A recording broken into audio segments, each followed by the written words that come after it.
Podemos começar. Boa noite a todos os colegas, advogados, advogadas, e mais esse evento que faz parte da programação do mês do advogado aqui da UAB Subseção de Caxias do Sul. Hoje temos um evento organizado pela Comissão da Mulher Advogada, no qual cumprimento todos os membros, todas as participantes da Comissão da Mulher Advogada, na pessoa da sua coordenadora, sua presidente, doutora Andréa Varasquim Weber. Quero dizer que esse evento ele só está sendo possível de ser realizado graças ao patrocínio que nós temos da Universidade de Caxias do Sul e da empresa AR Master Sul Cartório Postal. Hoje nós vamos falar sobre os direitos fundamentais das mulheres.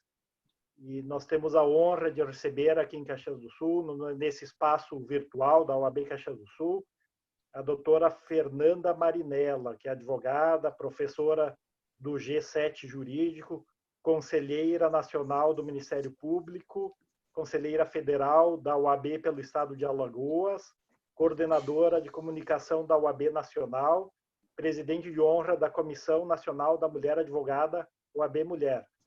Boa noite, doutora Fernanda. Muito obrigado por ter aceitado o convite de participar aqui conosco, de emprestar o seu tempo, a sua inteligência aqui para nós, né? Já quero, nessa saudação inicial, dizer, doutora Fernanda, que eu, quando assumi a gestão aqui em Caxias do Sul, eu sucedi uma advogada mulher que era presidente da ordem, né? E das minhas preocupações na formação da chapa é que não tivesse um retrocesso na participação feminina dentro da chapa. E nós fomos montando a chapa e a gente tem aqui em Caxias, eu tenho a vice, que é uma advogada, é mulher, e nós temos na chapa, no total, 60% de participação de mulheres advogadas, né? Então, para nós, essa luta da CMA dos 50% vai ser em Caxias até um retrocesso para as mulheres. Mas, brincadeira à parte, muito obrigado, então, por participar aqui conosco. Quero registrar e dar os meus cumprimentos aqui também para a doutora Cláudia Sobreiro de Oliveira, né, presidente estadual da CEMIAC, da UAB-RS. Muito bem-vinda, doutora Cláudia, que nós já tivemos a oportunidade de nos conhecer em outro evento, né, dessa forma, lamentavelmente, ainda virtual, né, mas com certeza a gente vamos poder nos encontrar, né, brevemente. Quero registrar a presença aqui dos integrantes do nosso conselho, doutor Alexandre Fernandes, a doutora Ana Carolina da Silveira, nossa delegada da UAB Caxias em Flores da Cunha, a doutora Vivian Vecini, nossas representantes das comissões, a doutora Estela Regina Assis, que é vice-presidente da CMA, doutora Michele Kempf Pissai, a secretária da CMA, e peço desculpa daqueles que eu não citei, porque aqui a gente está fazendo o acompanhamento e não consegue ver na tela aqui todo mundo que entrou. Mas sintam-se cumprimentados e abraçados aí todos. Bom, só sem me estender muito, eu quero só dizer, então, para todos os colegas, né, que esse tema, direitos fundamentais das mulheres, ele acaba sendo uma bandeira, né, de luta da OAB, onde tem toda a nossa preocupação. A gente tem visto inúmeros casos, agora exponencializados, aí, sobre violência doméstica. Inclusive, tivemos um evento ontem, estava falando antes com a doutora Andréa, um evento ontem junto com a Universidade de Caxias do Sul, sobre violência doméstica, né? E os números são assustadores, né? Então, a gente tá entrando, e agora, até nessa pandemia, ela mostra uma dicotomia, assim, que, por um lado, a gente está entrando, avançando muitos anos em tecnologia, né? Alguns estão dizendo que a gente teve um avanço de 10 anos em 3 ou 4 meses, né? Na questão da tecnologia. E, por outro lado, a gente ainda vive com práticas da Idade Média, né? De violência, de tortura psicológica, tortura física, né? Então, acho que isso a gente tem que mudar essa realidade. Acho que esse debate sobre os direitos da mulher, ele nem deveria mais estar acontecendo. Isso aí já devia estar incorporado nas pessoas, né, na consciência das pessoas.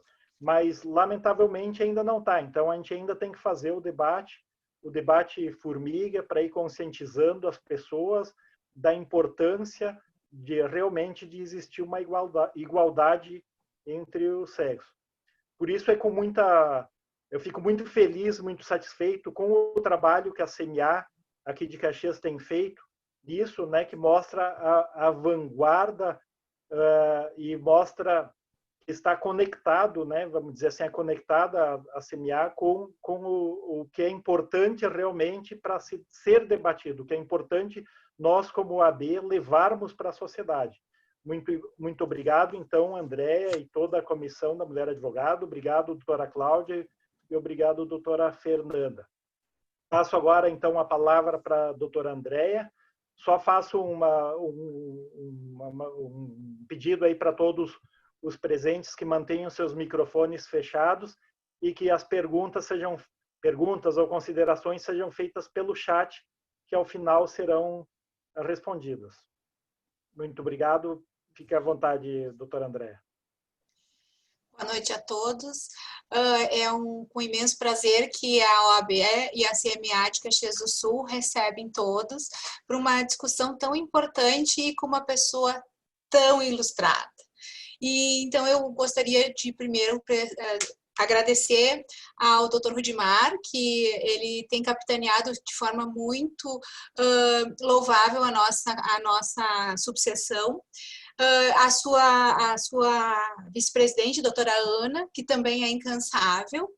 Quero agradecer imensamente todo o apoio que eu tenho e todo o exemplo que eu tenho da doutora Cláudia Sobreiro, da doutora Alba Elizabeth e da Luceline, que sempre têm sido muito incansáveis nas nossas lutas, né? Sempre com exemplos que nos engrandecem diariamente. E não só exemplos de luta, mas de uma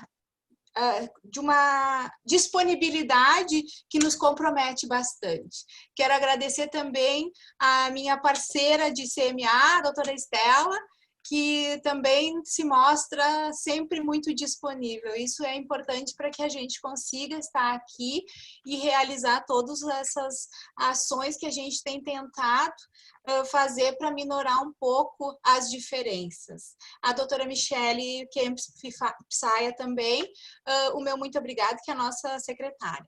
Quero agradecer a todos os presentes, por estarem nos prestigiando, e eu vou convidar, se não fosse exigir demais, que todo mundo abrisse as suas câmaras, que aí é tão gostoso a gente conversar se vendo. Se a gente pudesse fazer isso, eu agradeceria muito, até para prestigiar a nossa convidada, a doutora Fernanda, que é uma pessoa que muito nos orgulha, tanto na advocacia feminina nacional, como uma mulher de ordem e como uma mulher de CMA, né? Então, eu gostaria muito de agradecer que a resposta ao meu convite, né, que foi bastante receptiva, e dizer que a doutora Fernanda, ela sempre está à frente dos movimentos femininos, né?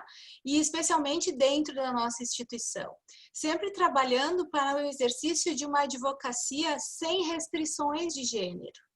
E sem assédio, sem preconceitos, e na perspectiva de que as mulheres ocupem seus espaços, porque para que se tornem agentes de transformação nessa sociedade.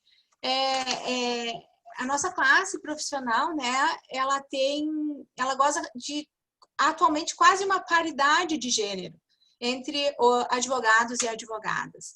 Mas, de qualquer sorte, a gente ainda enfrenta realidades muito diversas entre os advogados e as advogadas. E hoje a doutora Fernanda, ela certamente vai nos falar sobre os desafios de ser mulher.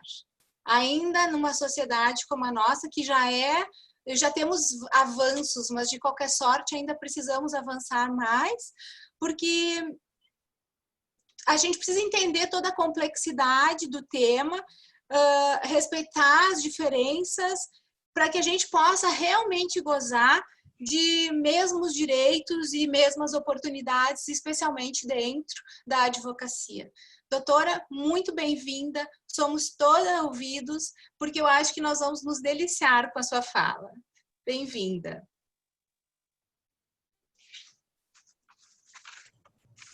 Bom, em primeiro lugar, todos me escutam? Tudo bem?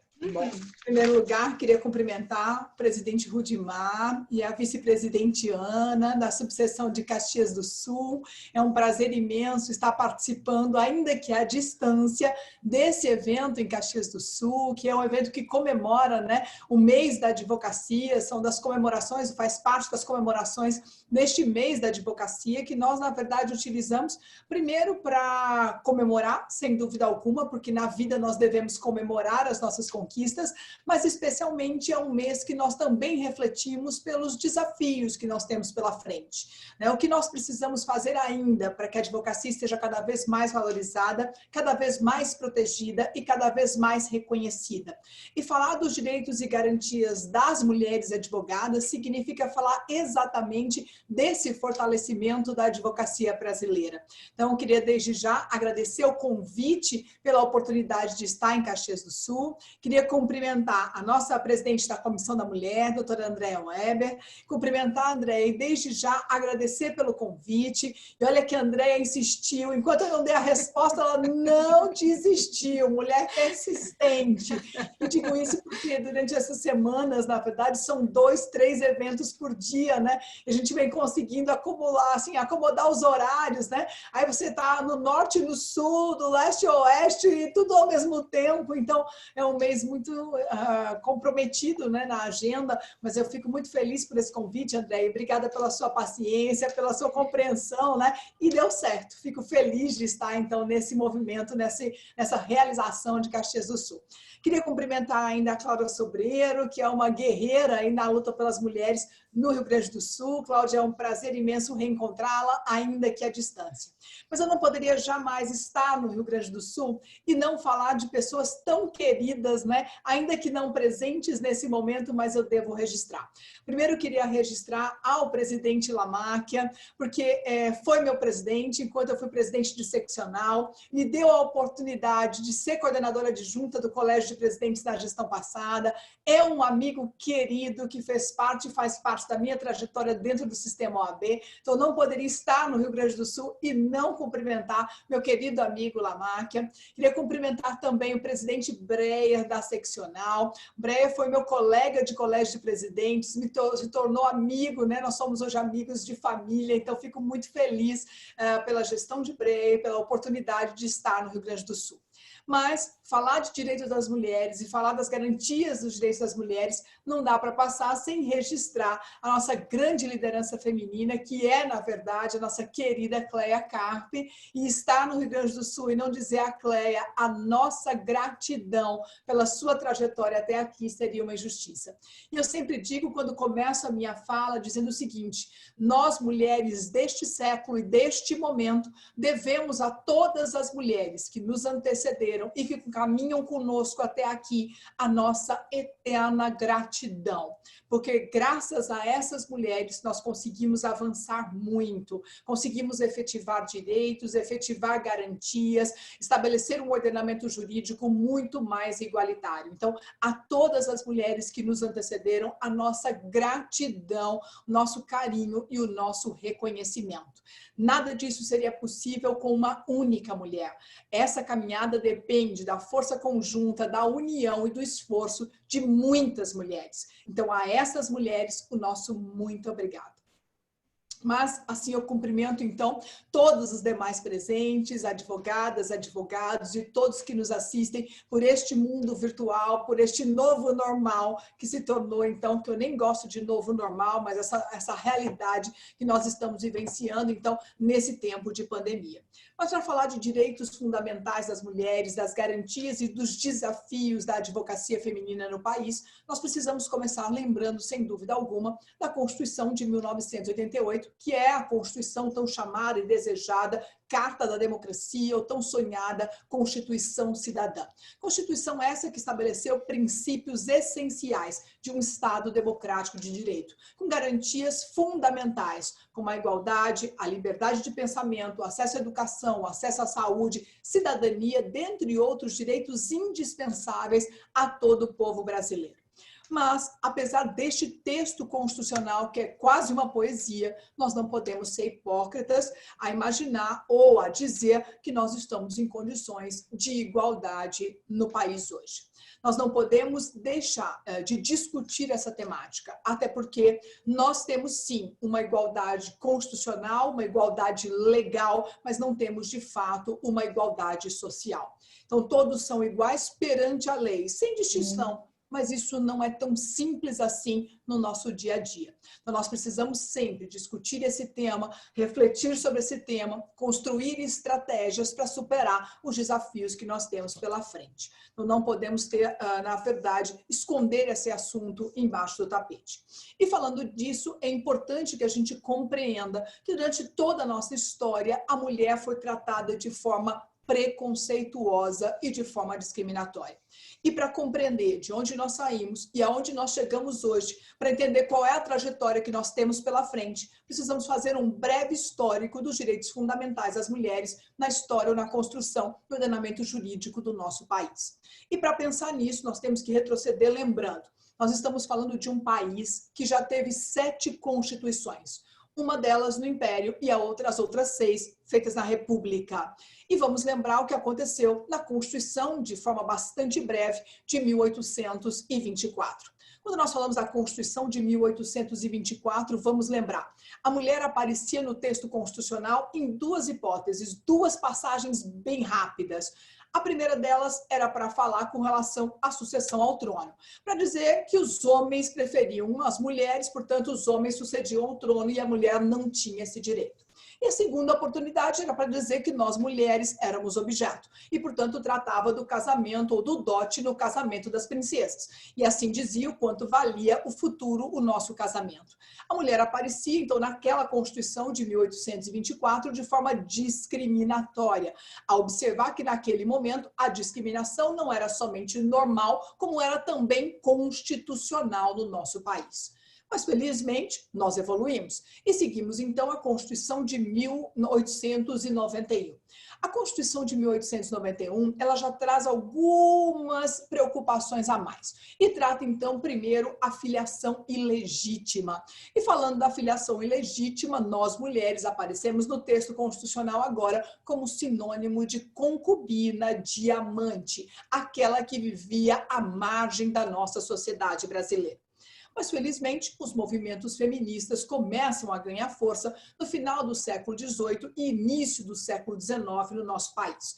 Vamos registrar 1898, Mirtes de Campos, a nossa primeira advogada no país, com muita luta, com muito esforço, com muita garra. Vamos lembrar ainda que em 1907 eclode no país a greve das costureiras. E esse é um registro importante, porque naquele momento nós, mulheres, trabalhávamos fora em número muito pequeno, mas as que trabalhavam fora trabalhavam em trabalhos desumanos nas fábricas do nosso país. E a partir daí começa-se a discussão, então, com relação às mulheres no mercado de trabalho. Em 1917, ganhamos o direito de ser funcionárias públicas. Essa foi a primeira oportunidade, então, 1917. Na política, naquele momento, a nossa participação também era incipiente. Em 1880, nós tivemos a primeira enfermeira Isabel de Matos Dillon, que pede à justiça o direito de votar, porque naquele momento a Lei Saraiva garantia àqueles que tivessem título superior o direito ao voto, e era o caso de Isabel. Isabel pede, então, o direito de votar na justiça. Em 1894, em Santos, no interior de São Paulo, nós tivemos, então, mulheres com direito a voto, mas o direito foi cancelado no ano seguinte, portanto, derrubada essa garantia. Mas em 1926, Rio Grande do Norte faz uma marca importante. As mulheres têm assegurado o direito de votar e de ser votados, sem distinção de sexo. E essa é uma questão que marca a nossa história no Nordeste do nosso país. Mas 1930, falamos aqui de Estado Novo, golpe de 30, e aqui veio a Constituição de 1930, antes da 34, peraí, 1932, há um marco importante. Em 1932, o voto para as mulheres se torna lei nacional. E aqui a primeira marca. Eu gostaria que as senhoras e senhores percebessem quando começa a participação feminina no cenário político do nosso país. 1932, o direito ao voto para as mulheres se torna, então, uma garantia, lei nacional. Mas somente em 1934, essa garantia se torna, então, uma garantia constitucional. Então, a Constituição de 1934 garante, então, o direito do voto para as mulheres. Apesar de continuar tratando a mulher com a filiação ilegítima como concubina e amante, apesar de não reconhecer outros tantos direitos que hoje nós temos reconhecido, o texto constitucional traz, então, uma marca importante. Mas o texto constitucional durou muito pouco, e olha aqui, reconheceu dois assuntos importantes. Primeiro, o direito que a mulher tem de se libertar do casamento que a faz infeliz. Anos depois, tomaram esse direito de novo. Sem mais, reconheceram ainda a licença maternidade para as mulheres. E aqui algumas preocupações. O texto constitucional dura muito pouco, 1937, há mudanças constitucionais, então, eleição de Eurico Gaspar Dutra no nosso país, a presidência, então, da República, e aqui uma marca importante. Conquistamos o voto 32, Lei Nacional, 34, Constituição, 1945. 1945, nós tivemos o decreto 7586, que regulamentou, então, eleições pós-ditadura no país. O que aconteceu? O decreto ele estabelece e faz a regra com algumas ressalvas e diz, olha, até aqui a mulher tem direito de votar? Tem. Essa é uma garantia absoluta? Não. Só tem direito de votar aquela mulher que exerce uma função remunerada. Portanto, até essa data, até esse momento, só exercia direito ao voto a mulher que estivesse exercendo, portanto, uma função remunerada. Aí você vai dizer, mas Fernanda, nesse momento, as mulheres trabalhavam fora? A resposta é não. As mulheres, na sua maioria, tinham trabalhos domésticos e, quando trabalhavam fora, minoria em condição desumana. Portanto, a maioria das mulheres não tinham direito de votar nesse momento. Então, apesar da garantia constitucional, ela não era uma garantia absoluta para todas as mulheres no país. Mas alguns avanços. 1946, Constituição de 1946 garante a licença maternidade. E aqui uma marca importante, o princípio da paternidade responsável. Amigas e amigos, não é de ontem que homens e mulheres são responsáveis pela criação dos filhos. Nós estamos falando da Constituição de 1946. Portanto, o filho não é problema só de mãe. Filho é problema dos pais, da mãe e do pai. Portanto, a paternidade responsável é uma garantia importante que até hoje ainda é muito discutida, porque de difícil implementação ainda no nosso país. Mas marca importante, 1965, advento do Código Eleitoral no Brasil. O Código Eleitoral ele traz uma mudança e diz, olha, mulher tem direito de votar, não precisa mais ter trabalho remunerado. A mulher tem direito ao voto independentemente agora da função remunerada. Mais uma questão. Nesse caso, há direito absoluto de votar para as mulheres?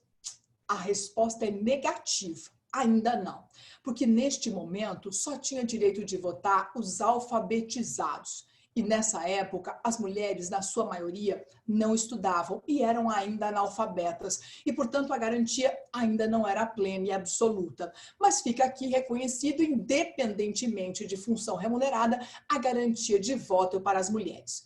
Mas avançamos mais e uma marca importante para o nosso país, 1985. Em 1985, há uma nova mudança agora. Voto para os analfabetos. Fica garantido, então, no país, o voto também para os analfabetos. E pasmem a todas e a todos que nos acompanham. Naquele momento, nós mulheres ainda representávamos 27% dentre nós analfabetas ainda. 1985, 27% do eleitorado feminino passa a votar, apesar de analfabeta. Veja que é uma conquista importante. Então, se você pergunta assim, Fernanda, por que será que nós mulheres ainda ocupamos um número tão pequeno de cadeiras na nossa representação, nos nossos cargos de liderança no país? Basta lembrar que nós só tivemos o direito absoluto ao voto praticamente ontem, né? É falar de 1985. Então, o direito ao voto, efetivamente, na sua plenitude, de forma absoluta e ampla, para as mulheres, somente a partir de 1985. Meninas, quase ontem, não é? Não precisa nem olhar para as rugas, né? Foi agora, 1985. Faz tão pouco tempo. Mas, enfim, chegamos então à Constituição de 1988. Quais as marcas importantes para as lutas das mulheres, para garantir os direitos fundamentais das mulheres a partir de 1988?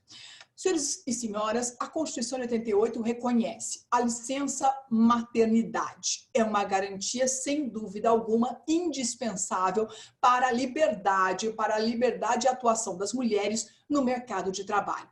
Mas nós temos que reconhecer que, apesar da licença maternidade ser uma garantia constitucional, a maternidade, efetivamente, ainda é uma barreira que dificulta a ascensão das mulheres no mercado de trabalho. Então, apesar do reconhecimento do direito, apesar da licença maternidade ser uma garantia constitucional, muitas empresas, muitos escritórios de advocacia preferem não contratar mulheres que têm como projeto a maternidade. Preferem contratar os homens ou contratar aquelas que não têm como projeto ter filhos. Então, isso é importante lembrar. Sem contar que muitas mulheres que são contratadas e decidem engravidar, no retorno à atividade, são excluídas, são colocadas à margem, não tendo as mesmas oportunidades. Muitas vezes substituídas em suas tarefas, em suas funções. Então, apesar da maternidade ser um direito constitucionalmente garantido e a licença ser uma garantia constitucional, muitas mulheres ainda sofrem dessa barreira. E aqui eu conto uma história, que eu trabalhava numa empresa quando eu engravidei do meu primeiro filho. Então eu liguei para o meu chefe e disse, eu estou grávida. E aí, pasmem, meninas, sabe qual foi a pergunta? Ele disse, e agora? Meninas, eu nem estou tão velha assim, né? Me ajudem aí, olha bem, olha, nem tem tantas rugas assim. A resposta foi, não, e agora nasce, né? Só tem, infelizmente, vai ser esse o caminho, né? Então, percebam que ainda muitas mulheres vivem esse tipo de questionamento, esse tipo de colocação, e muitas empresas ainda excluem as mulheres que escolhem esse caminho. Então, apesar da garantia constitucional, a implementação ainda é um desafio para todas as mulheres. Mas vamos mais. A Constituição também garante diferença ou a vedação, a proibição para diferença salarial. Homens e mulheres devem ganhar mesmo salário quando desenvolvem a mesma atividade. E aí eu pergunto às senhoras e os senhores, será que no Brasil essa garantia constitucional está sendo efetivamente respeitada? Me ajudem. A resposta já está na ponta da língua, né? A resposta é não. Nós, mulheres, exercendo as mesmas atividades que os homens, ganhamos 79,5% do que eles ganham. Por que será essa diferença? Porque as mulheres desenvolvendo as mesmas atividades que os homens ainda ganham menos do que eles. E nesse ponto eu gosto sempre de contar uma historinha. Meninas, vocês na infância gostavam de assistir desenhos de super-heróis? Sim ou não? Ninguém nem balança a cabeça, pelo amor. Não me deixem só. Já é tão ruim falar pelo vídeo, né? Porque eu prefiro falar com a plateia cheia, assim. Meninas sonhavam em ver Mulher Maravilha chegando no desenho. Eu assistia desejando a chegada da Mulher Maravilha, né? Mas, infelizmente, ela só aparecia no final do desenho, quando já estava tudo resolvido, elegante, Kerma com aquele avião lindo e um lacinho, né? Dava lá a voltinha, pronto. Ia-se embora, não é assim? Bem pouco, né? Já acabava o desenho, sem graça, né? Durante quantos anos nós sonhamos que a Mulher Maravilha tivesse o mesmo protagonismo que todos os outros heróis? Mas, enfim, chegou. O filme da Mulher Maravilha foi lançado. Eu acredito que todas as mulheres da minha geração sonhavam com esse filme. E o filme, então, veio. Recordista de bilheteria, arrasou, né? Filme belíssimo, maravilhoso. Da palestra em casa tem um problema. A cachorrinha não quer parar de latir. Vocês estão escutando ela aí? Ela decidiu fazer um escândalo agora. Mas ela para já. Bom, muito bem. Então, a gente sonhava com a Mulher Maravilha, né? E sonhando com a Mulher Maravilha, vem então o filme tão desejado. Pasmem, apesar de ser recorde de bilheteria, igual os demais filmes de heróis lançados nos últimos tempos, a atriz que desenvolveu o papel de Mulher Maravilha, ela ganhou somente 10% do que receberam os atores que desenvolveram os últimos filmes de heróis. Mas por que será? Se o recorde de bilheteria foi o mesmo, porque nós mulheres vamos ganhar 10% do que eles ganham fazendo a mesma atividade com o mesmo resultado produtivo. Sem contar, meninas, que eu devo registrar a frustração, né? Por que a Mulher Maravilha não teve direito de ser feliz no final do filme? Me explica. Por que ela não teve direito de amar? Não consigo entender. Não, ainda estão devendo essa, né? Vão ter que lançar o número 2 para nos entregar esse papel final, né? Mas, sem dúvida alguma, nós estamos evoluindo, né? Isso é uma mudança cultural. Isso é uma mudança que faz parte do nosso dia a dia e que vem acontecendo, sem dúvida alguma. Essa questão do machismo e o protagonismo das mulheres, a ocupação de espaço e a igualdade de gênero, não é como apertar um botão e a situação vai ser resolvida de um dia para o outro. Não é isso. Mas, efetivamente, nós estamos evoluindo. Vale ressaltar ainda que a Constituição de 1988 também garantiu a oportunidade igual entre homens e mulheres no mercado de trabalho. E eu pergunto às meninas que aqui nos acompanham, será que efetivamente as oportunidades são as mesmas no mercado de trabalho?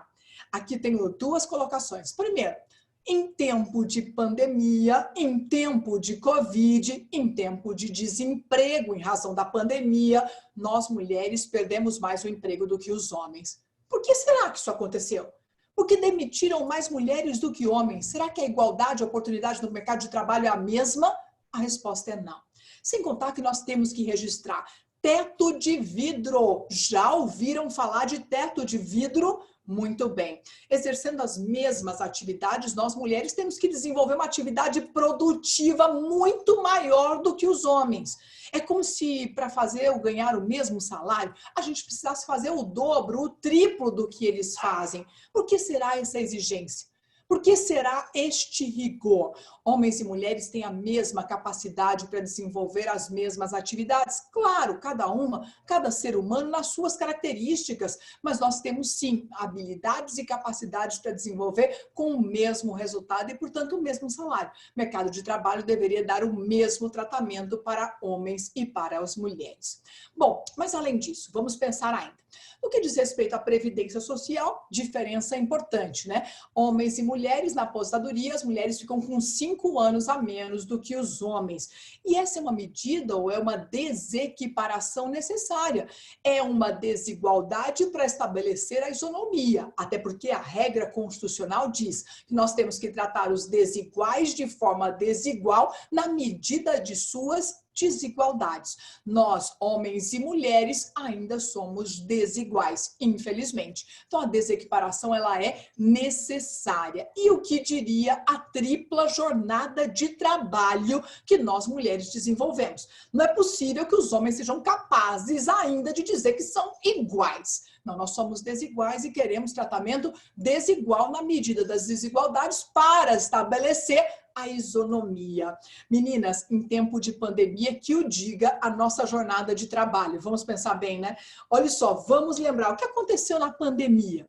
Bom, primeiro, os meninos estão fora da escola, né? Quem tem filhos pequenos, eles estão todos em casa. Então, nós que exercemos como mães aquela complementação da escola, aquele acompanhamento, agora a gente assumiu de vez essa tarefa, não é? Então, não basta complementar, tem que fazer o todo. E digo mais, para muitas mulheres que tinham em casa aquela pessoa que lhe ajudava nas atividades domésticas, a pandemia fez com que elas fossem para casa cuidar dos seus. O que aconteceu com a gente?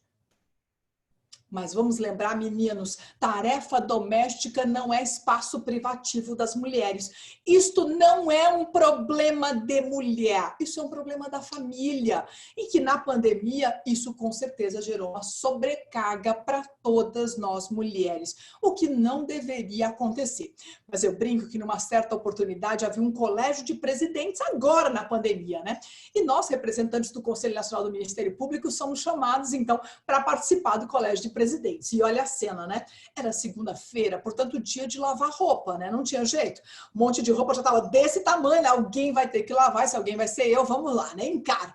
Aí começa o colégio de presidentes. E eu coloquei o celular assim de ladinho do tanque, né? E dá-lhe a lavar a roupa, né? E lá escutando, cabelo preso assim bem lá em cima, né? E lavando roupa. Nisso alguém manda mensagem: Fernanda, cadê você no colégio de presidentes? Não, eu estou aqui, eu estou aqui. Então, coloca o vídeo para a gente lhe ver. Não, agora não dá. Para colocar o vídeo, agora não dá. Então, a pandemia nos fez, né? Lavar roupa, socorre menino, faz audiência, cumpre o prazo. Lavar roupa, faz reunião, faz almoço, socorre menino, cumpre prazo, faz tentação oral. E assim a gente vai conciliando a nossa vida, né? Mas é bom dizer que essas relações ou esses trabalhos domésticos não são tarefas exclusivas das mulheres, mas que devem ser conciliadas na família. Homens e mulheres podem assumir essa responsabilidade. Essa obrigação, meninas, não é nossa. Então, é dizer, eles vão nos ajudar? Não, eles vão assumir a parte deles. Ó, metade é deles, dê para eles a tarefa. Agora, eu sempre digo às meninas nessa história: meninas, aprendam também. Eles vão fazer, mas não vão fazer igual a gente faria. Também não queira demais, né? Aí não dá. Eles vão fazer do jeito deles. E você vai compreender que desse jeito já deu. Tá bom, não precisa ser perfeito, não. É só para fazer, contribuindo todo mundo na construção. Então, coloque na cabeça, não vai fazer igual você faria. E aqui eu deixo um registro, né? Eu viajo muito fora da pandemia, sempre acontece uma palestra aqui, uma palestra acolá, né? E quando isso acontece, eu chego na escola, quando eu volto de uma viagem, a professora diz assim, né? Principalmente do meu mais novo, né? Diz assim: Fernanda, você estava viajando? Eu disse: estava. O que foi que aconteceu? E ela diz então: não, é porque o Nando veio com um tênis de cada cor, no outro dia ele veio com a camisa do lado do avesso. Eu imaginei logo que você estava viajando. É mais ou menos isso. Eles amam igual a gente, mas não fariam igual a gente faz. Então, vamos entender cada um no seu limite, cada um na sua capacidade e possibilidade. Mas vamos lembrar ainda, Constituição de 1988, a partir dela nós tivemos também alguns avanços legislativos importantes. Para nós mulheres, vamos marcar primeiro a Lei da União Estável. A Lei da União Estável, sim, protege as mulheres daqueles relacionamentos aventureiros que muitas vezes deixavam a mulher sem qualquer proteção. Então, a Lei de União Estável é um reconhecimento importante de uma relação estável, como diz o próprio nome, para proteger assim as mulheres nesses relacionamentos. Também é importante lembrar a isonomia conjugal. Homens e mulheres têm a mesma condição dentro do casamento, portanto, as mesmas responsabilidades, tarefas e divisão de despesas, receitas e assim por diante. Isonomia conjugal fica, portanto, estabelecida. Também admitir o divórcio. Ninguém merece ficar preso num casamento infeliz, né? Então, isso é o mínimo que a gente precisa, né? Ter o direito de escolher aquele casamento que nos faz feliz. Paternidade responsável fica, então, reconhecida. Responsabilidade pelos filhos é do homem e da mulher, portanto, essa não é uma tarefa exclusiva nossa. A Constituição de 88 também traz a proibição para qualquer tipo de violência. E aqui vem a Lei Maria da Penha. Lei Maria da Penha é uma lei importante para o combate à violência doméstica no nosso país. Sem dúvida alguma, uma das leis mais modernas que nós temos, ela foi uma revolução no ordenamento jurídico brasileiro. Mas aí você vai dizer, Fernanda, a Lei Maria da Penha resolveu o nosso problema de violência no país? Senhoras e senhores, apesar da lei ser maravilhosa, nós temos que registrar que muitos instrumentos previstos na lei até agora não foram efetivados. Muitos instrumentos até hoje não saíram do papel. E aqui é lembrar, por que será que nós mulheres precisamos ocupar cadeiras de liderança? Por que será que nós mulheres precisamos ocupar, por exemplo, as cadeiras da Casa Legislativa, ocupar cadeiras no Poder Executivo? Por que nós mulheres precisamos ocupar espaços de poder? Na verdade, eu sempre digo aos homens, e doutor Rudimar, fique tranquilo, nós não queremos dominar o mundo para nós, fique bem tranquilo. Nós queremos sim dominar o mundo, mas é para dividir com vocês. Então, fique bem tranquilo com isso, tá certo? Mas, na verdade, nós precisamos, gente, tirando a brincadeira dessa história, nós não queremos dominar nada, queremos dividir. Nós precisamos registrar que a presença das mulheres em cargos de liderança, em cargos de representatividade, ela é importante em razão da instituição de políticas públicas. Talvez se nós, mulheres, estivéssemos nesses cargos, a Lei Maria da Penha não estivesse ainda pendente de tanta aplicação. O que nós precisamos é que os nossos governantes, os nossos representantes instituam e estabeleçam prioridades e políticas públicas que atendam às necessidades das mulheres. Por isso que nós precisamos ocupar esse espaço. Eu sempre digo que o exercício do poder não tem o menor sentido se for para atender os seus próprios interesses. O exercício do poder, ele só tem sentido se for para representar o interesse de uma coletividade, para representar o interesse de um grupo social, representar o interesse da sociedade. E é disso que nós estamos falando. Então, a presença das mulheres em cargos de liderança é para poder decidir sobre as políticas públicas a serem implementadas no nosso país. E a Lei Maria da Penha é exatamente esse registro.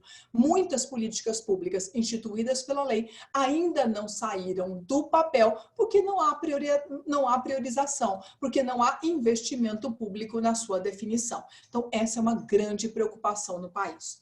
Mas nós vamos lembrar ainda, Lei dos Alimentos Gravídicos, também uma regra importante. Então, protege o bebê desde a gestação e a responsabilidade, então, dos dois.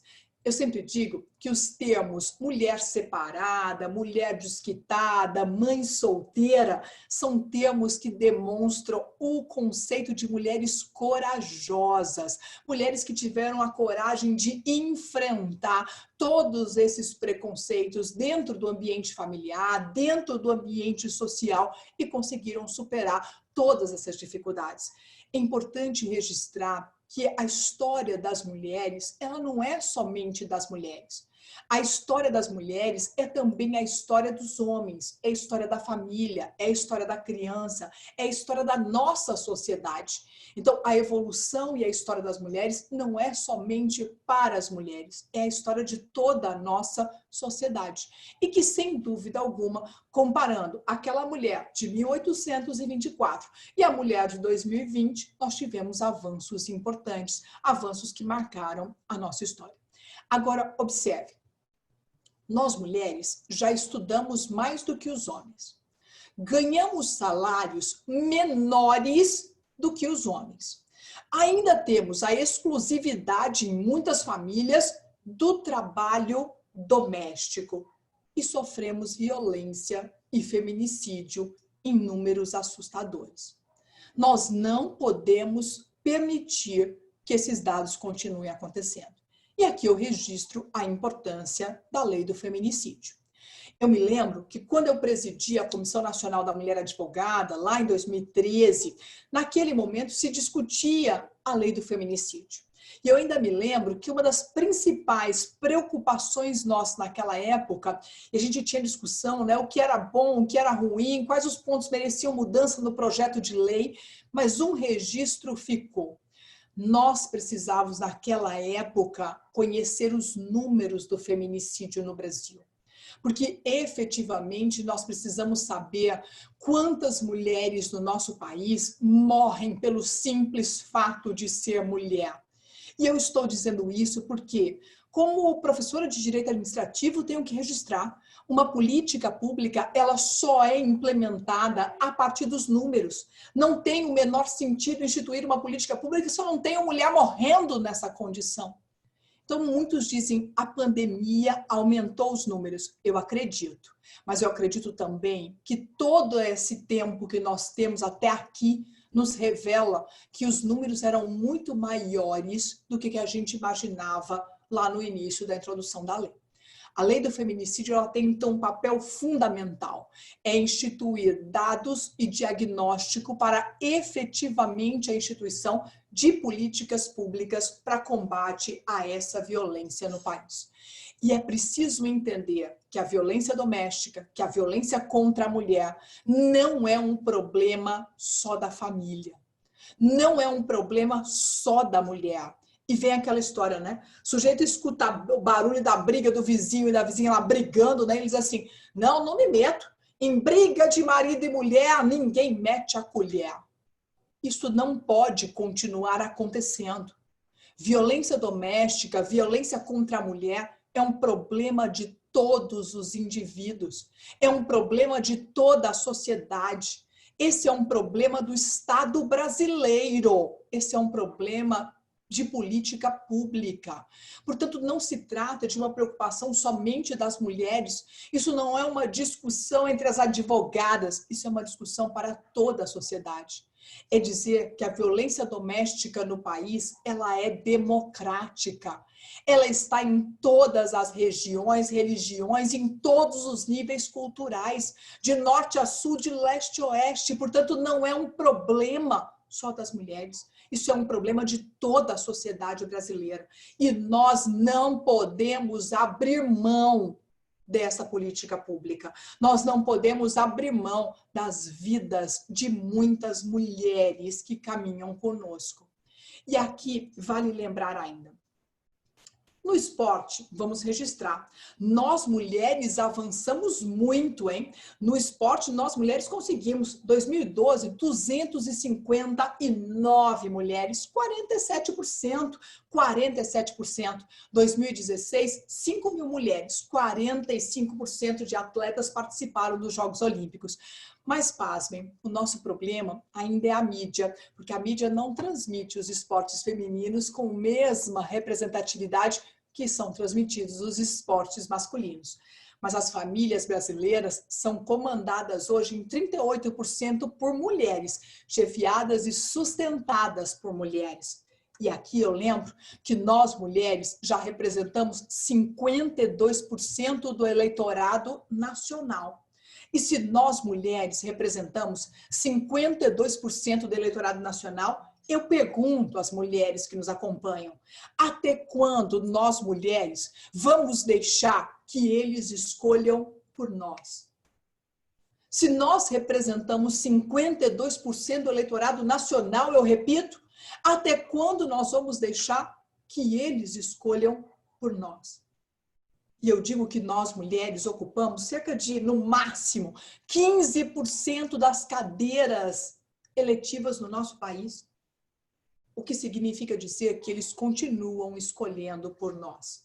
E aqui eu lembro que enquanto o nosso legislador for masculino, enquanto o nosso legislador for homem, as leis serão pensadas e aprovadas de acordo com as necessidades dos homens. E é claro que muitos podem estar se perguntando, e muitas devem estar se perguntando, mas Fernanda, o problema é que os homens não querem que a gente participe? Não, não é isso. O problema é de falta de capacidade das mulheres? Não é isso. Nós temos grandes mulheres capazes, lideranças legitimadas para ocupar esses espaços. De fato, na política partidária, eu aponto a responsabilidade na estrutura dos partidos políticos do nosso país. Infelizmente, a estrutura dos partidos políticos do nosso país ainda não favorecem as mulheres. E eu sempre digo que enquanto nós, mulheres, continuarmos no apenso do partido, nós não vamos a lugar nenhum. Por que eu digo isso? Porque nós, mulheres, estamos lá. No DEM mulher, no PSDB mulher, no PT mulher, no PSL mulher. Nós estamos no apenso do partido. Só que o apenso do partido não senta na mesa. O apenso do partido não decide o próximo representante. O apenso do partido não delibera. Portanto, enquanto a gente não sentar na mesa, nós não vamos ter a mesma representatividade. E eu sempre digo que nós, mulheres, temos um desafio. Meninas, vocês sabem onde se discute política no Brasil? Meninas, me ajudem. E eu não estou falando só de política partidária, não. Eu estou falando também de política institucional, inclusive na OAB. E aí, alguém me ajuda? Onde se discute política no Brasil? Meninas, política no Brasil se discute na mesa do bar. Qual é o problema? Nós, mulheres, não estamos na mesa do bar. Por que nós não estamos na mesa? Porque a gente não gosta? Não. Não é verdade. Nós não estamos porque muitas vezes estamos assumindo as tarefas domésticas, porque muitas vezes estamos cuidando dos filhos e porque muitas vezes nós não temos a consciência da importância do network que isso representa. Na verdade, os homens o fazem no futebol, fazem na mesa do bar, fazem no tênis, fazem no encontro do beach tênis, fazem em vários momentos. E nós, mulheres, temos dificuldade de fazer isso. Observe quantas vezes você marca e desmarca o café e o almoço com as amigas. Observe. E quantas vezes ele o faz. Mas isso é network, isso é relacionamento, isso é discutir política. E eu sempre digo que não é porque eles não querem a nossa presença. É porque lá na mesa do bar, muitas vezes, eles não se lembram das mulheres. Esse é o problema. Então não é que eles não nos querem participando da política, é porque muitas vezes nós ficamos esquecidas porque não estamos na mesa de deliberação. E isso é indispensável que a gente reflita. Esse network é um desafio para a política e é um desafio também para o mercado de trabalho, porque são nesses diálogos, nesses relacionamentos que muitas oportunidades aparecem e que nós, mulheres, muitas vezes não participamos dessa discussão. E para a gente já encaminhando aqui para o nosso trabalho final, vamos pensar, será que no sistema OAB essa história é diferente? Eu devo registrar, né? Vamos pensar. A Comissão Nacional da Mulher Advogada foi criada em 2013. 2013. Ontem, né? Mas por que será que nunca pensaram nisso antes? Eu sempre conto que quando me convidaram para presidir a Comissão Nacional da Mulher Advogada e saiu a primeira matéria da minha nomeação à Comissão Nacional da Mulher Advogada, a matéria dizia assim, olha, foi nomeada a Comissão Nacional da Mulher Advogada com o objetivo de discutir, pasmem, as necessidades das mulheres nos presídios brasileiros. Sim, essa é uma pauta importante para todas nós mulheres, sem dúvida alguma. Mas essa não pode ser a pauta prioritária da Comissão Nacional da Mulher Advogada. Até porque nós precisamos lembrar que nós, mulheres advogadas, temos necessidades diferentes das necessidades dos homens. E cito aqui breves exemplos. Nós, mulheres advogadas, recebemos honorários mais baixos do que os homens. E isso significa prerrogativa da advocacia. Digo além mais, outras prerrogativas são violadas constantemente. Quantas mulheres são impedidas de entrar num órgão público, numa repartição ou de despachar, porque a saia não tem a medida que o gestor que está na porta entende que ela deveria ter. E digo mais, quantas mulheres não vivem assédio moral e assédio sexual no desenvolvimento da atividade da advocacia? Nós, mulheres advogadas, vivemos violações de prerrogativas diferentes das dos homens. E nós precisamos colocar esse assunto na mesa. As comissões de prerrogativas e as comissões das mulheres advogadas em todas as nossas seccionais precisam ter essa preocupação. As necessidades são diferentes e os desiguais precisam ser tratados de forma desigual, com a mesma atenção e prioridade. Portanto, é importante lembrar que a mulher advogada tem necessidades diferentes. E eu registro que naquela época, quando foi criada a Comissão Nacional da Mulher Advogada, nós representávamos no sistema OAB 17% de cargos de diretoria ocupados por mulheres. Nós, mulheres, éramos somente 17% dos cargos de diretoria e de liderança no sistema OAB. Mas precisávamos discutir. Se a gente representava quase 50% da advocacia brasileira naquela época, como imaginar que somente 17% das cadeiras eram ocupadas por mulheres? E assim começa a discussão, então, das cotas dentro do sistema OAB. Eu ainda me lembro o susto, né? Na primeira reunião com o então presidente Marcos Vinícius, a Comissão Nacional disse a ele: presidente, nós queremos falar de cotas. Ele abriu 2 olhos bem grandes assim e disse: mas as mulheres não gostam de cotas. E eu pergunto a vocês, vocês gostam de cotas, meninas? Quem aqui, meninas, gosta de cotas? Ninguém gosta. De fato, a gente não queria precisar delas. Nosso sonho, nosso desejo é que as cotas não fossem necessárias no nosso país. Mas elas são. Nós estamos falando de mais uma medida afirmativa necessária para promover a igualdade no nosso país. É indispensável. Então, quando nós falamos de cotas, significa dizer uma medida temporária, uma medida necessária, que a partir do momento que ela foi aprovada no sistema OAB, nós passamos a ocupar 39% das cadeiras do sistema OAB. Então, houve mudança. Sem dúvida alguma, ocorreu mudança. E essa representatividade, mais uma vez eu digo, ela é fundamental para que as políticas dentro do sistema OAB sejam pensadas para a advocacia feminina. A Comissão Nacional da Mulher Advogada se tornou uma comissão permanente. E isso é um marco importante, porque é dizer que o assunto não vai ficar mais esquecido. Que dado um presidente maluco decidir não discutir mais a pauta da mulher, isso não pode acontecer, porque a comissão é permanente. Esse assunto não poderá mais ficar esquecido dentro do sistema OAB. Mas eu digo que de lá para cá, todas as mulheres que passaram pela Comissão Nacional e pelas comissões estaduais deixaram a sua marca. E esse é o nosso papel, que cada uma de nós, por onde a gente passar, deixa um pedacinho de avanço, deixa um pedacinho da nossa marca. Eu acho que esse é o nosso papel, essa é a nossa responsabilidade. E assim, as cotas avançaram. Não mais para 30% da chapa, mas para 30% de cada órgão. E depois, agora, a nova discussão para a mudança para a paridade. Eu tenho preocupação, porque presidente Rudimar, eu não quero abrir mão de nada. Então, vamos discutir melhor. Essa história de retroceder no número das cadeiras não está certo, presidente. Não gostei dessa ideia, eu fiquei aqui muito preocupada. Meninas, vamos arranjar um jeito de solucionar esse problema, né? Se a gente já está com 60, não dá para aceitar 50. Mas, de fato, a política de paridade, ainda que não seja como uma norma estabelecida, como uma obrigatoriedade legal, as mulheres precisam ter essa representatividade. E eu já dizia, quando nós advogadas, realizamos a primeira Conferência Nacional da Mulher Advogada em 2015, eu ainda disse, me lembro daquele dia em que eu disse assim, olha, nós queimamos as caravelas. E eu disse naquele momento, nós, mulheres advogadas, já ocupamos quase a metade da mesa. E agora já é metade, viu, presidente? Se nós ocupamos a metade da mesa, nós já pagamos, ou se nós já ocupamos metade do sistema OAB, desculpe, já pagamos a metade da conta e precisamos sentar na metade da mesa, o que a gente não tem ainda.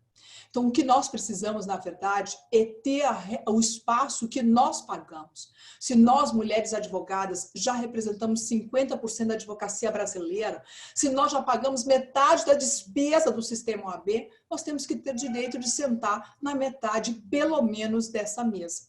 Então, é indispensável que essa discussão aconteça. Em muitos estados, essa representatividade ainda é baixa e precisa melhorar Brasil afora. Mas, meninas, eu conto a vocês e meninos a oportunidade que eu tive dentro do meu grupo e fui escolhida para ser candidata a presidente da seccional de Alagoas. Primeira mulher a presidir a seccional de Alagoas. Uma felicidade, né? E eu deixo aqui o último registro para vocês de um número importante. Nós, nesse ano, completamos 90 anos de OAB. Em 90 anos da OAB, falamos em 27 seccionais. E falamos, portanto, em mais ou menos 3 anos de mandato em cada seccional. Se a gente fizer uma continha rápida, 27 seccionais, 90 anos, 3 anos de mandato, vai dar mais ou menos 810 mandatos de presidente de seccional. Meninas, quantos mandatos foram ocupados por mulheres? Somente 10. De 810 mandatos, somente 10 foram presididos por mulher. E aqui eu tenho dois sentimentos. Primeiro, o de alegria, por ter sido a 10ª a ocupar essa cadeira. A única de um colégio de presidentes masculino. Mas me sinto triste por ter sido a 10ª mulher. Queria ter um número muito maior de mulheres me antecedendo nessa lista. Então, infelizmente, nós ainda precisamos avançar muito nesta representatividade.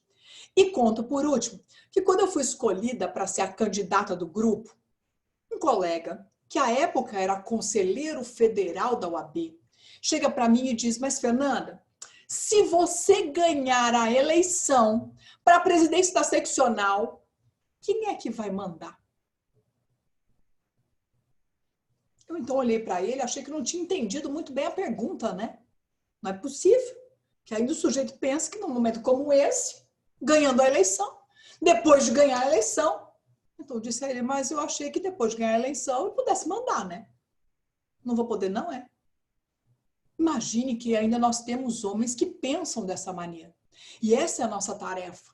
Por onde a gente passar, deixar um pedacinho, né? Nós somos, na verdade, mulheres feministas em construção, homens machistas em desconstrução e assim por diante. Então, nós precisamos, por onde passar, deixar um pedacinho desse caminho, né? Deixar uma semente para esse futuro.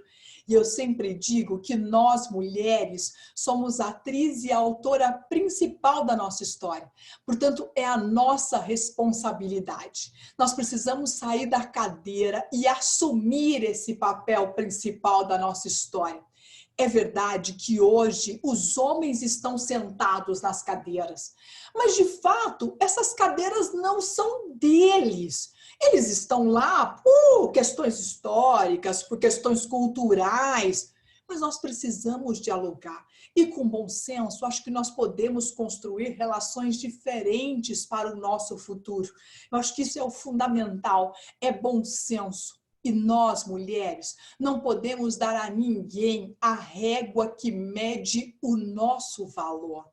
Sabendo que existem qualidades que nos são atribuídas que não são nossas. Dizer, portanto, que as mulheres são fracas e os homens são fortes, que as mulheres são pouco objetivas e os homens são objetivos, é dizer que essas características não são características do gênero. Essas são características de cada indivíduo. E que os homens e as mulheres podem ser fracos, fortes, objetivos ou não. E que esta não é uma característica do gênero. Portanto, que essa história depende de cada um de nós, homens e mulheres, na construção de relações mais igualitárias, mais isonômicas e efetivamente representativas. Portanto, nós precisamos conclamar todas as mulheres para que cada uma de nós precisamos nos apropriar da nossa história, do nosso papel e do nosso protagonismo para o futuro do nosso país. Obrigada. Doutora Fernanda. Obrigada. Doutora Fernanda, é sempre uma delícia escutar o seu saber e o seu verbo. E cada vez mais a gente tem vontade de participar desse movimento que é o feminismo e que a ordem encabeça de uma maneira tão elegante e de valor. E então eu acho que é importante a gente perceber também que toda vez que a gente consegue colocar diversidade, seja ela qual for, a sociedade cresce, a sociedade evolui e a sociedade se torna de muito mais valores e ela acaba se tornando uma sociedade que agrega, que realmente contempla o que todo mundo precisa, né? Que é uma evolução.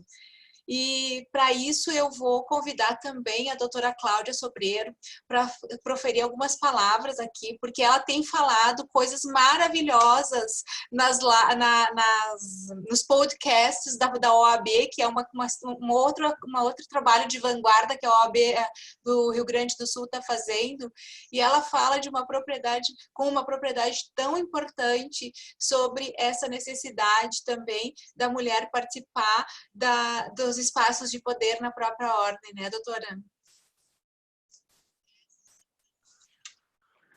Andréia, eu agradeço muito a oportunidade, estou assim extremamente feliz em estar com vocês novamente aqui em Caxias, né? Cumprimento o presidente, que tem sido sempre, né, um companheiro nessa luta, né? Um homem que entende que as advogadas têm também a sua metade de participação na instituição, e já lhe dei parabéns na outra oportunidade e reforço, né, a minha admiração por esse seu trabalho. O trabalho da Andréia e das demais colegas aí na CMA é sensacional. E ouvir a Fernanda é sempre um bálsamo, né? É uma mulher extraordinária, é uma mulher que nos dá um orgulho imenso, né? E ela também não chegou a comentar aqui com vocês que ela é a nossa representante, uma das nossas 2 representantes da ordem, né? As primeiras mulheres a fazerem parte do Conselho do Ministério Público, né? Do Conselho Nacional do Ministério Público. Ela e a doutora Sandra Krieger, de Santa Catarina, foram sabatinadas no Senado. Não é qualquer cargo, não é qualquer ingresso, né? São mulheres realmente espetaculares. E, Fernanda, eu tenho muito orgulho, né, de saber que tu fostes, né? A gente já tinha o histórico na Comissão Nacional, e hoje fazer parte da Comissão Nacional e poder colaborar com a Daniela, realmente para mim é um motivo de orgulho, né, saber que eu estou trabalhando onde tu já presidiste. Então, isso para mim realmente assim, é um motivo, né, é encantador. Mas eu queria apenas registrar, né, e agradecer as palavras da Andréia, né? Não é que a gente tenha conversado nada de espetacular ou de maravilhoso. Nós estamos, sim, trazendo as nossas demandas, os nossos anseios, as nossas capacidades. Porque o que nós queremos fazer é apenas trabalhar, ocupar o nosso lugar na instituição. Tá? Então, e assim também em outros espaços. Ontem ainda, que era o Dia Internacional da Igualdade Feminina, fizemos uma live aqui com a nossa secretária adjunta, a Fabiana Bart, que é também uma mulher muito, muito visionária nesse sentido. Ela trabalha muito nessa linha do nosso pensamento. E conversamos coisas assim realmente muito importantes, exatamente como tu comentas ali, Fernanda, das políticas públicas. Enquanto isso não modificar, nós temos muita dificuldade em diversos temas, né? Na violência doméstica, na troca da legislação, que tem que abraçar um pouco mais as causas que as mulheres estão levando. Eu acompanhei muito no Senado, na última legislatura, o trabalho das deputadas, que eram apenas 55%, era pior ainda, eram só 10%, e elas circulavam em todas, né, terças e quartas-feiras, em todas as comissões temáticas da casa, porque são os dias de reunião das comissões. Porque se elas não fizessem aquele passeio em diversas comissões, os temas eram simplesmente analisados sem nenhuma participação feminina. Ao passo que os deputados, como é um número realmente bastante elevado, cada um se dedicava a 2 ou 3 temas. E elas tinham que se dedicar a todos. Então, até a mulher parlamentar no Brasil é sobrecarregada, porque ela precisa fazer um papel para estar onde os outros espaços não estão ocupados por mulher. Então, isso me preocupa muito, né? Nós estamos aqui no Rio Grande do Sul trabalhando com essa ideia, com esse objetivo, e também pelo Observatório de Candidaturas Femininas, para ver se esse ano nós realmente conseguimos fazer uma troca, né, de papéis, para que as mulheres já candidatas também olhem para as candidatas que estão vindo depois delas. Porque assim como nós reconhecemos as mulheres que nos antecederam, nós precisamos dar a mão para quem vem depois. Tá? E aí eu vou parabenizar novamente a CMA e a Subseção de Caxias, porque temos um grupo aí de 4 vereadoras que trabalha, né, em prol das novas candidatas, pretendendo neste ano dobrar a participação na Câmara Municipal. Então, esse é um trabalho que realmente é muito importante. Nós precisamos fazer esses trabalhos regionalizados, né, mas mostrar que estamos realmente preocupadas com isso e que não é uma questão de tomar conta do poder, exatamente como fala a Fernanda. Não é essa a ideia. Nós queremos construir juntos, né? E eu ainda brinco com o pessoal aqui no conselho, enfim, que aproveitem enquanto eu sou presidente da comissão, porque eu falo só na metade, né? Que tínhamos colegas que queriam os 70% para que fosse invertida a situação dentro da instituição. Não é isso que nós buscamos, né? Isso é pura brincadeira. Mas o que nós buscamos é este equilíbrio, já que somos efetivamente na metade. Então, essa ideia da instituição, a gente também tem que entender a importância da OAB no cenário nacional. E a OAB passar este exemplo para outras instituições é fundamental, porque no momento em que a ordem puder mostrar que abraça a ideia da paridade, né, da igualdade dentro da advocacia, nós vamos sim influenciar diversas instituições para que tenham também este cuidado. Eu tenho certeza que nós temos condições de fazer esse trabalho e de fazer daí, tantas vezes a OAB já iniciou tantas reformas no Brasil, né? O período das diretas, da Constituição, né? Todo esse período de retomada da democracia teve uma participação direta da OAB. Então, nós estamos, sim, sempre de plantão nos momentos em que a nação precisa da instituição. E este agora é um momento também importante.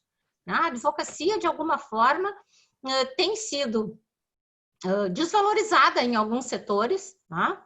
Só que nós não vamos permitir isso, nós vamos trabalhar duramente para mostrar a importância da advocacia, porque nós defendemos, sim, a cidadania. E, nesse ponto, é nessa igualdade que as mulheres advogadas querem trabalhar com seus colegas advogados. Tá? Nós somos metade desta casa porque trabalhamos por isto, porque estudamos para isso. Tá? Então, essa é a nossa ideia, é de fortalecer a união dentro da advocacia. Tá? Trabalharmos, né, meio a meio com os nossos colegas, é o que a gente tem buscado fazer aqui, para que esse resultado venha trazer um exemplo para as demais instituições também. Nós ocuparemos o espaço que é nosso, porque conquistamos estes lugares na instituição, e queremos que outros lugares que também já tenham mulheres com uma conquista de espaços maiores tenham também acesso aos cargos que têm poder decisório, né? Para que tudo tenha um equilíbrio melhor. Tá? Eu te parabenizo, Fernanda, adorei todas as tuas palavras, é sensacional sempre te ouvir, e nós vamos seguir aqui no Rio Grande do Sul sempre com as portas abertas para te receber de forma muito especial e para deixar bem claro para todos que o trabalho coletivo entre advogadas e advogados é o que nos move na instituição. Tá? Então, eu fico extremamente feliz de poder ter estado com vocês aqui nesse momento, e a CMA está aqui sempre à disposição, nosso conselho também, e nosso presidente, nossa diretoria, tá? Tenho certeza que sempre à disposição, o presidente Breyer apoia muito a atuação da CMA, então eu acho que com isso nós podemos evoluir no Rio Grande do Sul e talvez, né, conseguir também trazer outras colegas, já que o nosso presidente Breyer e o presidente Lamarck, que, né, como fala a Fernanda, dois queridos, né, e foram os primeiros a apoiar no Brasil a paridade. Então, eu acho que esse é um ponto importante. Nós podemos, sim, seguir trabalhando nessa linha, porque temos o apoio da instituição e tenho certeza que temos o apoio dos nossos colegas. Isso me deixa muito feliz. Muito obrigada por me ouvirem aqui, porque hoje a nossa ideia era ouvir a Fernanda apenas. Obrigada, gente. Fernanda, um beijo, tá? Obrigada, Andréia, doutor Rudimar e todos que nos assistem.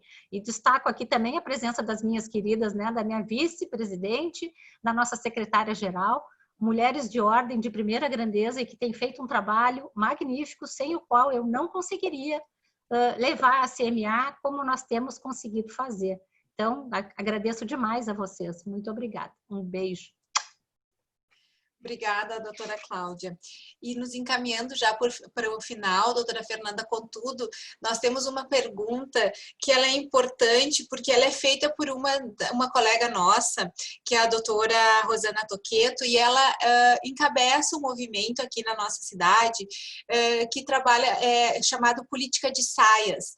E ela faz todo um trabalho junto com o grupo de com outro grupo de mulheres, fomentando criticando as candidaturas femininas. E ela pede, por que não elegemos mulheres?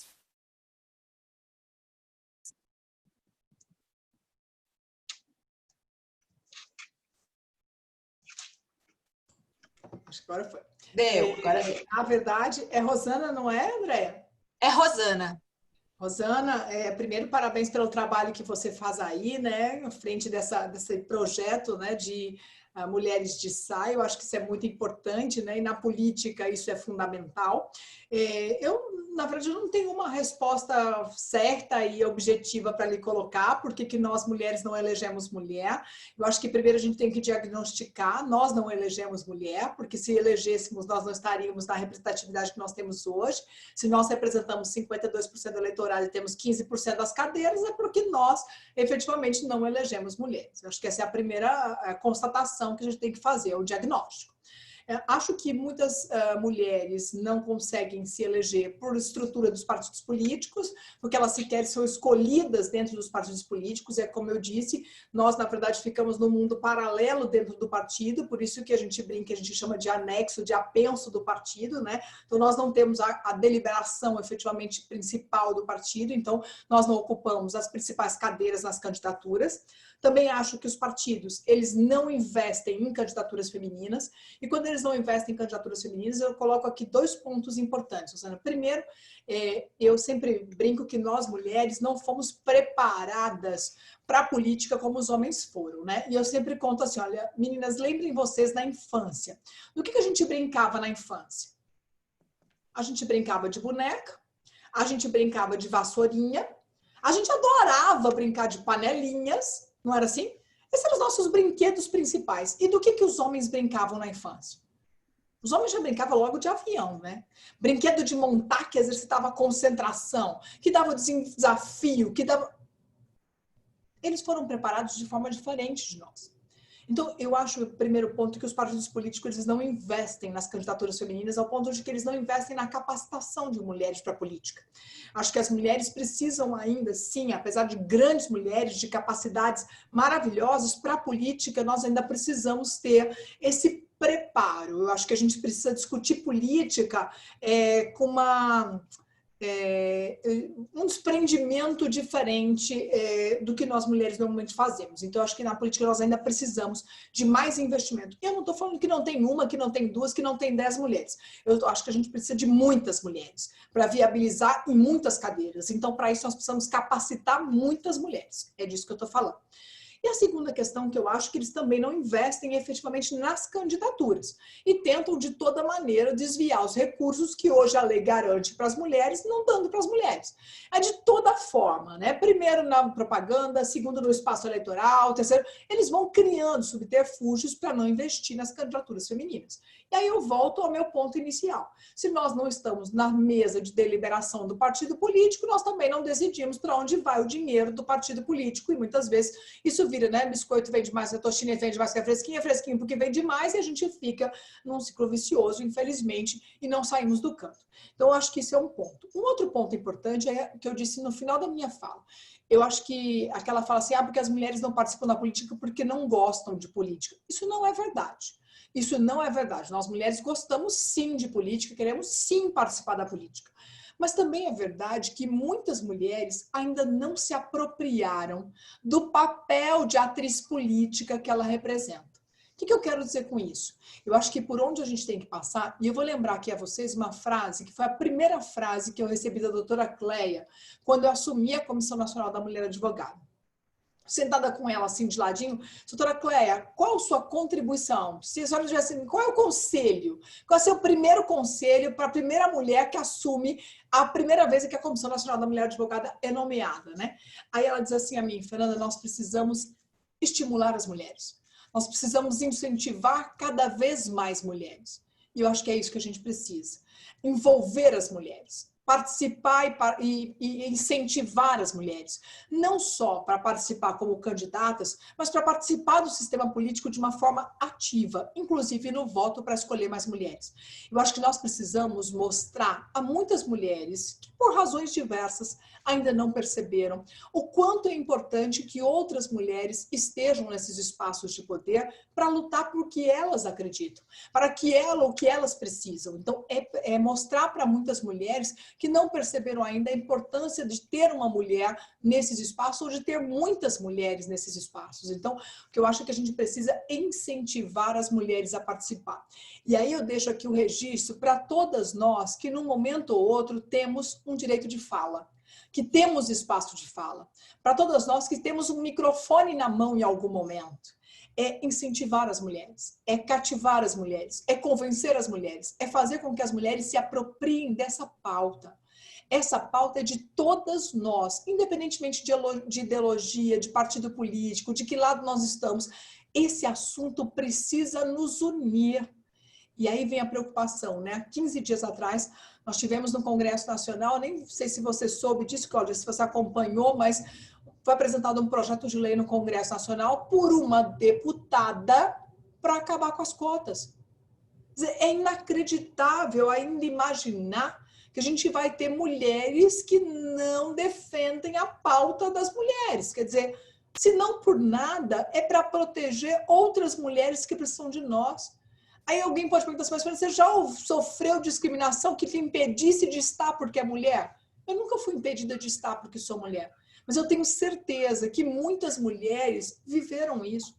Então, se não por mim, ou por aquelas que sofrem violência, se não por mim, por aquelas que já sofreram qualquer tipo de discriminação, ou por todas nós mulheres, nós precisamos defender essa pauta. Essa pauta é de todas nós, é dos homens e das mulheres, faz parte de uma relação muito mais feliz para o nosso futuro.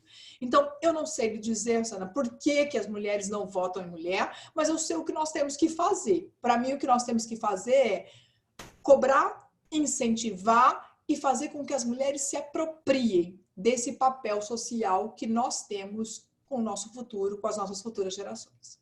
Acho que era isso. Fernanda, eu vou só te complementar aqui com relação ao projeto de lei. A Daniela, com a honra, me chamou com mais 4 colegas e fizemos na Comissão Nacional uma nota técnica que foi publicada, já está hoje no site do Conselho, porque esse projeto realmente é assustador. Ele as vésperas da eleição, né, Cláudia? Não, é impressionante, é uma coisa assim, sem a mínima condição de ser analisado. Tá? Nós temos claramente todo um trabalho, inclusive no TSE, né, de ações que estão incentivando a maior participação das mulheres, né? As votações, tanto em todos os projetos as consultas que o TSE tem respondido e os TRS, todos nesse sentido, de ampliar. Né? Todos agora têm um núcleo de mulher nos TRS para realmente fomentar esse trabalho e dar mais orientação às mulheres. Então, o trabalho em todo o Brasil, e nós nunca tivemos tantos grupos trabalhando nisso como agora.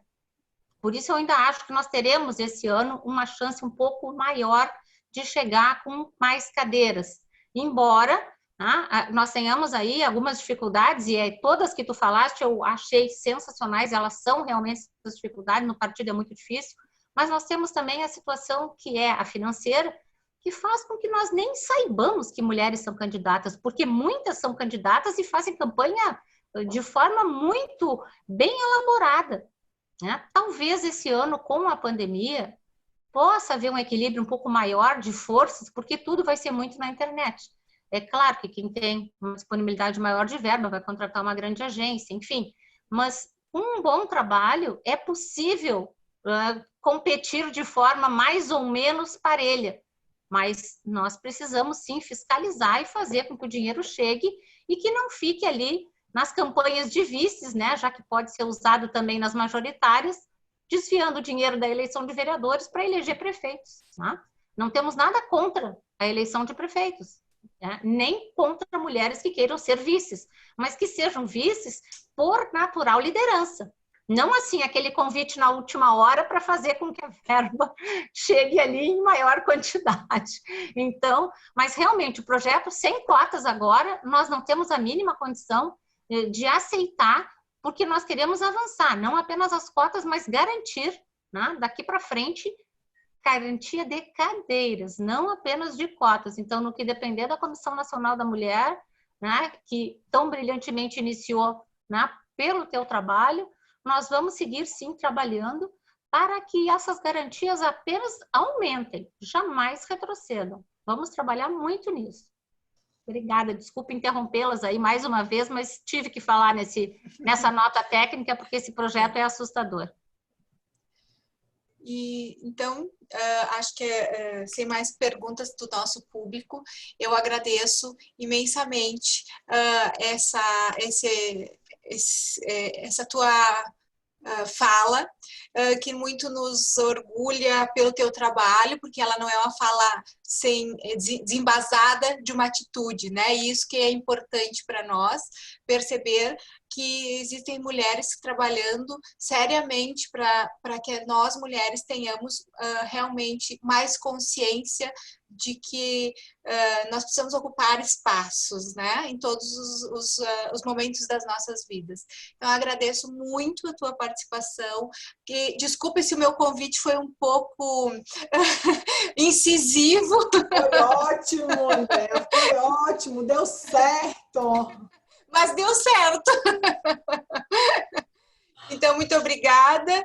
E eu me despeço com um grande abraço e um beijo bem grande para todos que nos assistiram também, e especialmente para vocês duas. Muito obrigada e boa noite, viu? Obrigada, gente. Boa noite. Boa noite. Eu só queria fazer, então, só o registro final. Doutora Fernanda, que quero dizer assim, acho que as manifestações aí que a gente teve pelo chat, no Facebook, nos comentários, dispensam adjetivos pela palestra de hoje. Acho que demonstrou muito bem aí a sua inteligência, a sua força, né?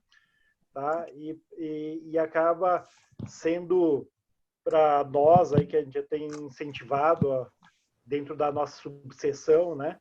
Tem incentivado o espaço das mulheres.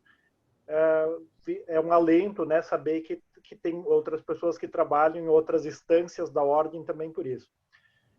Quero fazer um registro, doutora Fernanda, que amanhã a gente vai fazer entrega de carteiras aqui em Caxias, né, para os novos inscritos, e tem 15 colegas, novos colegas, né? Desses 15, 14 são mulheres. Tá? 14 são mulheres. Então, a paridade, se ela não for regulamentada, ela vai acabar vindo naturalmente, até com o tempo. Mas eu acho, até registro isso pelo seguinte, porque eu acho que o que deu para tirar bem da sua fala foi um estímulo para que as advogadas efetivamente participem, né? Que participem das instâncias da ordem. Porque, embora o número hoje aqui no Rio Grande do Sul ser bem maior de mulheres advogadas do que advogados, o número, e até ter uma boa participação dentro da ordem de mulheres advogadas, mas ainda o número de advogados homens é maior nas instâncias, em todas as instâncias da ordem, né? Então está ficando assim, tem mais mulher, né, e a participação menor. Então acho que serve bem de estímulo para as colegas advogadas participarem das comissões, se apresentarem quando tem as chapas, enfim, de todos os trabalhos da ordem, né? Estendo os cumprimentos e agradeço, né, a sua aceitação do convite aqui para palestrar para nós, e espero que a gente possa replicar esse evento num futuro presencialmente, né? Desde já, então, está convidada para estar conosco aqui em Caxias do Sul, passar um pouco de frio, né? Mas estar aqui junto conosco aí, onde a gente possa abraçar mais fraternalmente. Obrigado também, doutora Cláudia, né? e parabenizo mais uma vez aí pelo excelente trabalho que tem feito aí na presidência da CMA estadual, e também meus agradecimentos aí, especial abraço aí para nossa doutora Andréia, nossa presidente da CMA aqui de Caxias, por todo o empenho, por toda a dedicação, né, que tu tem feito, e toda a CMA aqui de Caxias tem feito, né, é motivo de muito orgulho para a nossa gestão, aí, é praticamente aí 2, 3 eventos por mês, né, assim que é na verdade, uma rotina ali de empenho e dedicação aí que tem tido uma boa, vamos dizer assim, aceitação dos colegas, que têm gostado disso, né, de como vocês têm feito e se empenhado no trabalho, dentro da CMA. Muito obrigado mesmo, então, pelo todo o trabalho de vocês.